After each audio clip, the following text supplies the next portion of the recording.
Am I the a-hole for telling my girlfriend that we cannot afford for me to be her sugar daddy?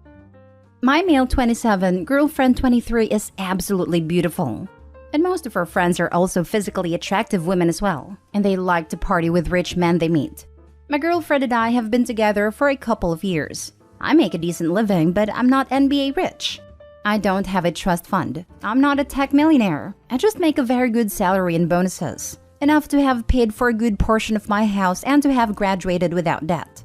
I want to retire young enough to enjoy my life, so I invest and save most of my money. Not all. I'm still enjoying my life now. I'm even taking us to all-inclusive in Jamaica for the New Year's. But she's jealous of her friends. They get lavish gifts, and they go out for dinner all the time. She loves me, and we have plans for the future, but she keeps bringing up all the things her friends get from their male admirers.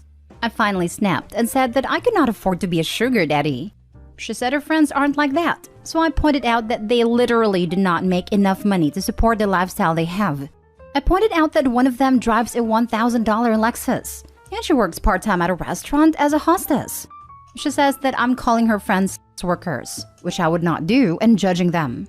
So I asked her to explain how her friends afford dinner out at very expensive restaurants while earning minimum wage in some cases. So now she thinks I'm an a-hole for making what I feel are apt observations. She asked if I consider her that way because I pay for everything and earn 6 times what she does. I told her no, that I'm proud to have a teacher for a girlfriend, but she is still sulking. Now for the top comments. You have 2 choices. Sit down with her and have an adult conversation that although she may be jealous of all the gifts her friends get, you do not/cannot get her all those same things. If you're paying for most of the luxury/bills whatever, you get a big say in what luxuries are enjoyed. Or you can end a relationship. She sounds a bit immature, not the a-hole. I was thinking she sounds naive. Yeah, or not. It's hard to say based on this post how transactional their relationship really is. But I thought it was odd that the first thing Opie did was say how beautiful she was. Not the a-hole, but if she is all about appearances and having nicer things, please know that she will ditch you when the person who can afford those things comes along. Exactly this. She is young and probably has a very shallow definition of love. Perhaps. Or maybe she does love Opie, but that doesn't mean that she'll ever stop being jealous of her friends and their rich men. I think Opie needs to realize that this is something he'll likely have to put up with, as long as they're in a relationship. If she loves Opie, then she would stop with the comparisons. She has to learn to be happy with where she is and what she has. If not, the jealousy will begin to override everything else, because she will want to either push Opie to do more or find someone else to keep up. It's unhealthy. Not the a-hole. She's young and foolish. She's equating material things with someone caring about her. Her friends might not be sex workers, but they are definitely trading something that requires no effort for getting boons in life.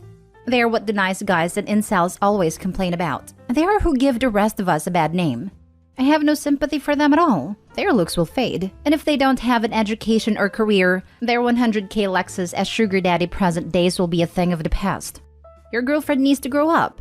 There's nothing to be jealous of. If she wants expensive things, she needs to shuck her little buns and work for them. Next story. Am I the a-hole for telling my best friend her grandfather is planning to disinherit her? I found out my boyfriend's grandfather is planning to leave him everything and disinherit everybody else after he answered a phone call from his grandfather while I was laying on him. I asked him about it once he got off the phone, and he explained what was going on, but told me not to mention it to anybody else as his grandfather didn't want them to know yet. Her sister is my best friend, and I don't keep secrets from her, which he knows. She's relying on some money her grandfather promised to give her, and I didn't feel right not saying anything to her, so I told her what I knew. She told everyone else, and now their family's fighting and arguing over this. Their grandfather is blaming me and wants my boyfriend to leave me because he said I'm a troublemaker. My boyfriend is also angry at me because now his sister is refusing to speak to him or let him explain. Am I the a-hole? Info. Why is the grandfather doing that? But with the current info, you're the a-hole. Boyfriend told you not to tell anyone, and likely wouldn't have even told you had you not been next to him while he was on the phone. My boyfriend is his favorite grandchild, and because he thinks the rest of them are disappointments in comparison. They sure do sound like a disappointment if they are depending on the inheritance to plan their future. The only reason my best friend was relying on the inheritance is because her grandfather told her himself what he was going to leave her, and that he would make sure she was taken care of so she wouldn't worry.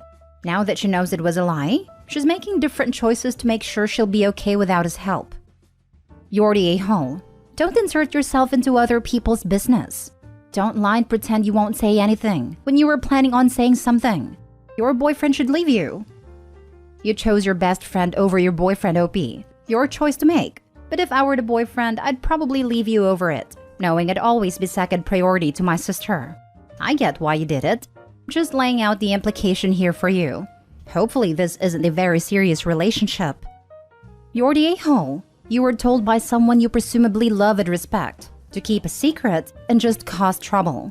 This was family business. None of your business to get involved. Exactly this. You were asked to keep a secret and failed miserably.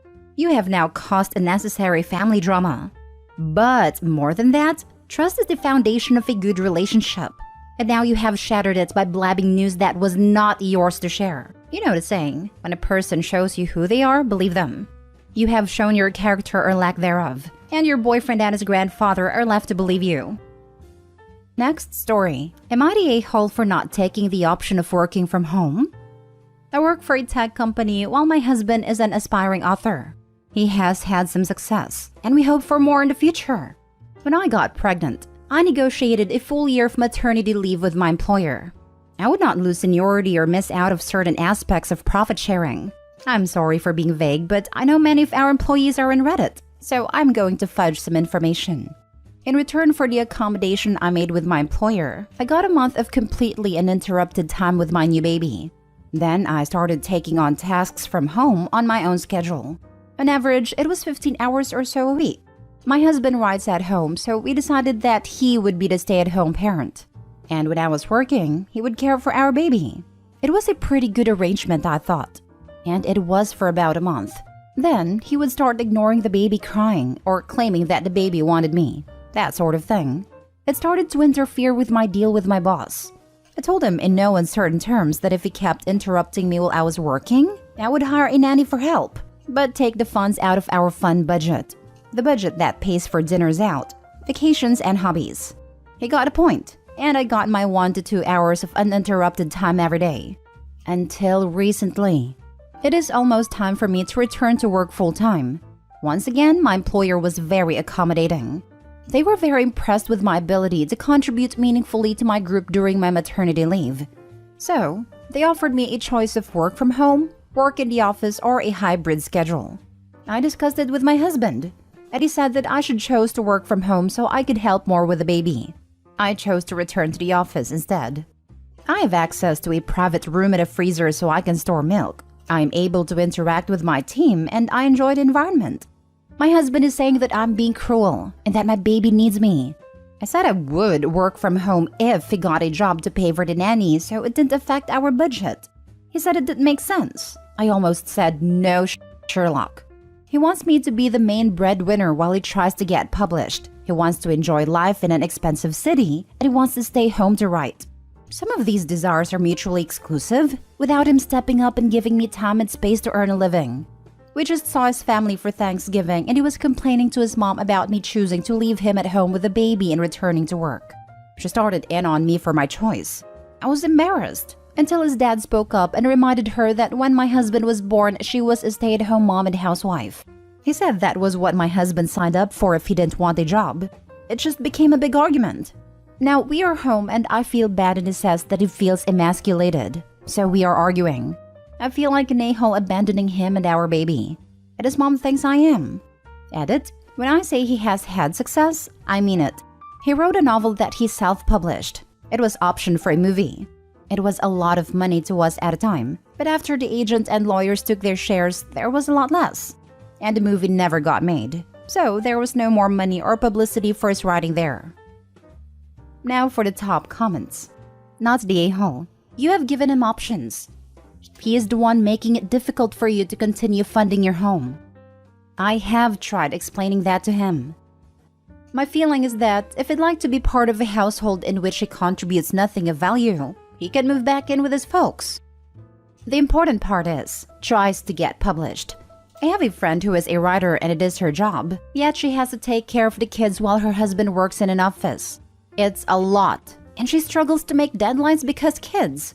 So at first I thought Opie was being unreasonable, but if he doesn't even have a publisher, then this is basically a hobby. The sensible financial thing would be for him to get a job and work on the writing in his spare time. But this is the way he wants it, so Opie's not the a-hole. Not the a-hole. He feels emasculated? Apart from the fact that that's just an attempt at manipulation, if his masculinity is that fragile, he can fix it by getting a job. So to clarify, he wants to stay home, not work, and not take care of the baby. Essentially, he wants to contribute literally nothing to the household in terms of either money or effort. This is absurd. He is beyond entitled and selfish. You have to work, because nobody else is. If I were you, I'd be telling him I'll compromise by giving him two options. He stays home and takes care of the baby, or you hire a nanny and he can GTFO because he's dead weight at this point. Your father-in-law's right. This is what he signed up for if he didn't want a job. He has to pick one, work or childcare. He doesn't get to just say neither. This, yes. Being able to stay home and work on his writing is a huge luxury, and he seems absolutely not appreciative of this chance he has. I know a New York Times best-selling author who has a day job. He's written many books, but he had to keep working for years. He now keeps working because he enjoys it. That absolutely was not the case for a long time. Last story. Am I the a-hole for telling my wife she is the sucky friend? I, 25 male, married my wife, 33 female, this past winter. We have 2 kids together, 4 female and 18 months male. I work full-time, but my wife is a stay-at-home mom. The reason I mention this is that my wife has never had many friends. And by many, I mean she's had a max of 4 at any time in the years I've known her. The one friend she's always had, Kayla, 33 female, she's known for 20 years. She's 7 hours from us. Her other friends also have kids around the same age as our daughter. They are Cody, 28 female, and Casey, 35 female. They met as the kids have the same key worker at the daycare. Kayla was supposed to be my wife's maid of honor, but she got multiple trips to urgent care sick 2 weeks before the wedding.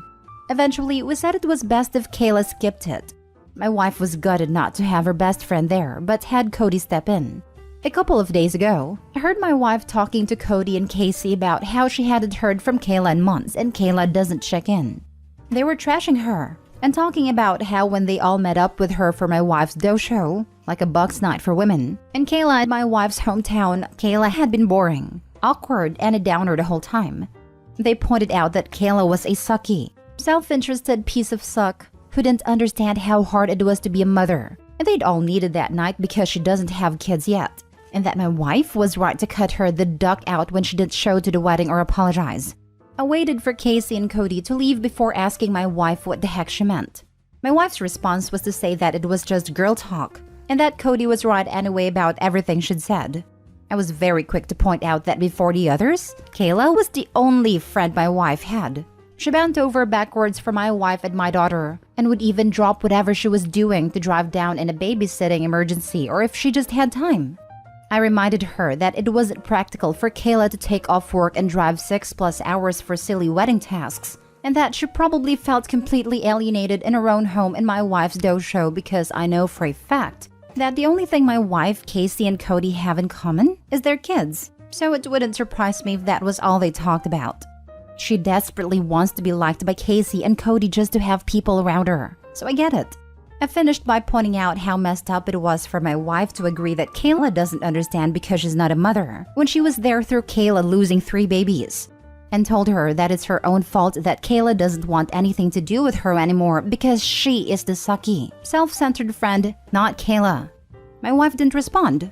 She immediately burst into tears, packed a bag, and left. Everyone is texting and calling me I'm the a-hole and that I need to apologize, but I think it was the reality check my wife needed. Am I the a-hole? Not the a-hole. Not one bit. Sorry, sometimes the truth isn't so nice. It does sound like your wife isn't being a good friend. Also, Kayla was in the hospital twice, but that qualifies as missing the wedding? Did she also not grovel enough and compensate with a gift 5 times her annual salary for being so thoughtless and selfish? Not the a-hole. Hopefully, one day your wife will realize the value of having married someone decent. Surprised he even married someone like that. They got pregnant when he was 20 and her nearly 30. Combined with a horrible attitude she has, sounds like she targeted someone young and easily manipulated. Unfortunately, not the a-hole. I think everyone is allowed to have a perspective, and I actually think you communicated respectfully. Your wife, on the other hand, seems to be the a-hole for leaving and then obviously trying to get others to harass you. Your wife sounds toxic, and unfortunately, if that's who she is, you might need to consider leaving her. It seems impossible for her to handle any sort of proper discussion, and this is only going to get worse with time. Not the a-hole. Sometimes I give my husband a reality check if I really don't agree with him. His response is to accuse me of never being on his side. I answer with, I'm always on your side. 100%. Just because I don't agree with you or I think you did a crappy thing doesn't mean I don't support you. You did the right thing according to your values. You thought it was important enough to say something. I agree with you, by the way. She didn't like it. That's okay. Here's something to think about. How would you react if she did it to you? I like that. I'm always on your side, 100%. Just because I don't agree with you or I think you did a crappy thing doesn't mean I don't support you. Maybe the OP should use this when he hopefully gets a chance to speak to his wife. He should also point out that he hopes she would do the same thing for him. Not the a-hole.